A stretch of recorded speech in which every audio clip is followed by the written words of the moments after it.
அல்லாஹ் நமக்கு இன்னைக்கு ஒரு வாய்ப்பை கொடுத்திருக்கிறான். அஸ்ஸலாமு அலைக்கும் வரஹ்மத்துல்லாஹி வபரகாத்துஹு. கண்ணியத்திற்குரியவர்களே, அல்லாஹ் இந்த மனித சமூகத்தை பல்வேறு விதமான ஏற்றத்தாழ்வுடன் படைத்திருக்கிறான். அதில் ஒரு பகுதியாக அல்லாஹ் சிலரை ஆரோக்கியமாகவும் சிலருக்கு பலகீனமாகவும் அல்லாஹ் படைத்திருக்கிறான்.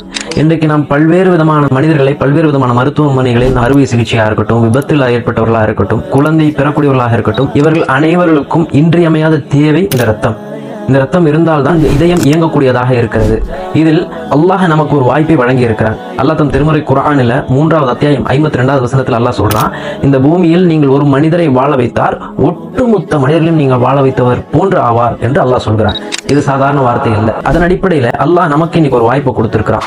இது இரத்த தானம். மருத்துவமனைகள் யாராவது அவசர தேவையாக இருக்கும், இந்த இரத்த தானத்தின் மூலமாக அல்லாஹ் நமக்கு நிரந்தர நன்மையை வைத்திருக்கிறான். எப்படின்னு கேட்டீங்கன்னா, இது சதக்கத்துல் ஜாரியால வந்து சேரும். நாம் ஒரு மனிதனுக்கு ரத்தத்தை கொடுக்கிறோம், அதன் மூலமாக அவர் பயன்பெறுகிறார். அல்லாஹ்வுடைய நாட்டத்தால, அல்லாஹ்வுடைய அருளால அவர் ஈடேற்றம் பெறுகிறார். அதன் மூலமாக அவருடைய குடும்பத்தினுடைய கடமையை செய்கிறார், தொழுகிறார், நோன்பு நோட்கிறார், ஜக்காத்து கொடுக்கிறார். இதில் அவர் செய்யக்கூடிய அத்தனை நல்ல அமல்களும் நாம் மரணித்த பின்பும் நம்முடைய பதிவேட்டில் அல்லாஹ் எழுதி கொண்டே இருப்பான். அதன் அடிப்படையிலே இன்ஷா அல்லாஹ் ஈரோடு மாவட்டம் பெருந்துறை கிளையின் சார்பாக மஸ்ஜிதுல் குத்தூஸ் வருகின்ற 16/8/2026 ஞாயிற்றுக்கிழமை அன்று காலை 9 மணியிலிருந்து மாபெரும் இரத்த தான முகாம் நடைபெற இருக்கிறது. அனைவரும் இதில் தவறாமல் கலந்து கொண்டு இது போன்று சதக்கத்துல் ஜாரியா என்ற ஒரு நிலையான நன்மையை நாம் அடைய வேண்டும். அல்லாஹ் நமக்கு இப்படி ஒரு வாய்ப்பை கொடுத்திருக்கிறான். நிச்சயமா அதை நம்ம சரியான முறையில் பயன்படுத்தணும். குடும்பத்தோடு வாங்க, அதிகமான இரத்த தானத்தை கொடுத்து அல்லாஹ் இடத்துல நன்மையை பெறக்கூடிய ஒரு நல்ல பாக்கியசாலிகளா அல்லாஹ் நம் அனைவரையும் ஆக்கி அருள் புரிவானாக. அஸ்ஸலாமு அலைக்கும் வரஹ்மத்துல்லாஹி வபரகாத்துஹு.